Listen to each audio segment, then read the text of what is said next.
नमस्कार, बहुत स्वागत है आपका दृष्टिकोण में। मैं हूं आपके साथ सलोनी श्रीवास्तव मेरा।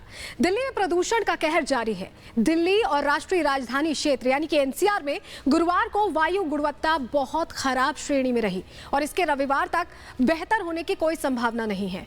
राजधानी की वायु गुणवत्ता में लगातार गिरावट जारी है। वायु गुणवत्ता और मौसम पूर्वानुमान और अनुसंधान प्रणाली के अनुसार गुरुवार सुबह दिल्ली का AQI यानी एयर क्वालिटी इंडेक्स 362 रहा। वायु प्रदूषण के चलते दिल्ली सरकार ने अगले आदेश तक स्कूल और अन्य शैक्षणिक संस्थान बंद रखने और आवश्यक सेवाओं के अलावा बाहर से आने वाले वाहनों के शहर में प्रवेश पर प्रतिबंध लगा दिया है। लेकिन कौन है दिल्ली की हवा को जहरीला बनाने का कसूरवार? आज इस वीडियो के जरिए इसे समझने की कोशिश करेंगे। दिल्ली एक तरह से हेल्थ इमरजेंसी की गिरफ्त में आ चुकी है, जहां स्वस्थ लोग भी बीमार हो रहे हैं और इनकी संख्या लगातार बढ़ती जा रही है। लेकिन जो हालात हैं उसे देखते हुए सिर्फ दिल्ली की केजरीवाल सरकार को ही नहीं बल्कि पड़ोसी राज्यों को भी कुछ दिनों के लिए संपूर्ण लॉकडाउन लगाने का फैसला लेने पर मजबूर होना पड़ सकता है।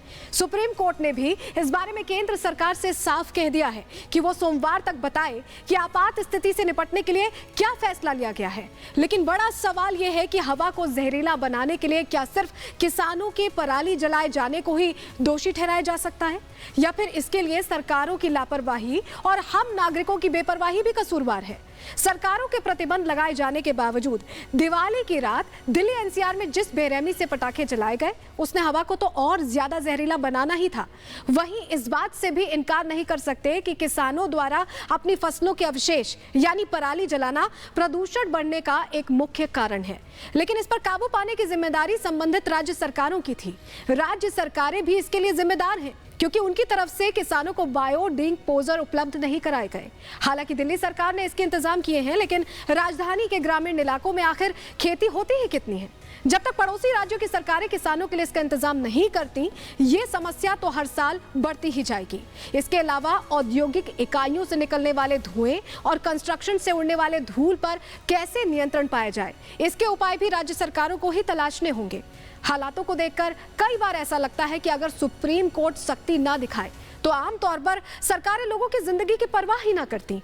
प्रदूषण भी ऐसा गंभीर विषय है जो सीधे इंसान की जिंदगी से जुड़ा हुआ है और जो सरकारों की पहली प्राथमिकता होनी चाहिए। लिहाजा दिल्ली में पिछले 1 साल से प्रदूषण के जो हालात हैं उसमें कोई बदलाव नहीं आया है, बल्कि दिन पर दिन हालात बदतर ही हुए हैं।